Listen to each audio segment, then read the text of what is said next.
தர்மராஜனுடைய தண்டனைகள். यहाँ तो इस अन्याय की दुनिया में न्याय नहीं मिलेगा, இங்கு இந்த அநியாயத்தின் உலகத்தில் நியாயம் கிடைக்காது. परंतु धर्मराज के कोर्ट में कोई बच नहीं सकता। ஆனால் தர்மராஜனுடைய கோர்ட்ல யாராலுமே தப்பிக்க முடியாது. बच्चों की एक एक चलन को बाप बताते हैं। குழந்தைகளுடைய ஒவ்வொரு நடத்தையும் தந்தை சொல்கிறார். कि धर्मराज नोट करते जाते हैं। என்னவென்றால் தர்மராஜ் அதை நோட் செய்து கொண்டு செல்கிறார்.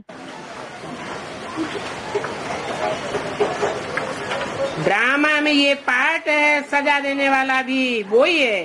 டிராமாவில் இந்த பாட்டு இருக்கிறது, தண்டனையை கொடுக்கக்கூடியவரும் அவர்தான் ஆவார்.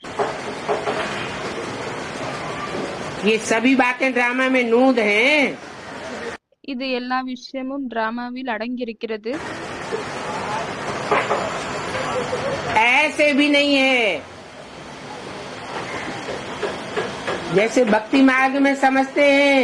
இப்படி கூட இல்லை. என்னவென்றால் பக்தி மார்க்கத்தில் புரிந்து கொள்கிறார்கள் இல்லையா? कि धर्मराज के पास चित्रग्रीव रहता है। என்னவென்றால் தர்மராஜிடம் சித்ரகிரீவ் என்றவர் இருப்பார்.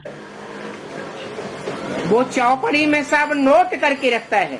அவர் ஒரு சார்ட்ல எல்லாமே குறித்து வைக்கிறார், நோட் பண்ணி வைக்கிறார்.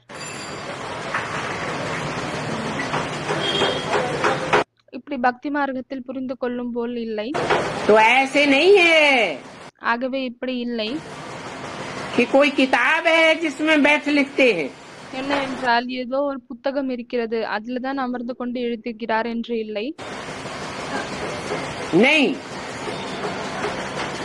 ड्रामा में ये सब नूद है। இல்லை, இது அனைத்தும் டிராமாவில் அடங்கியிருக்கிறது.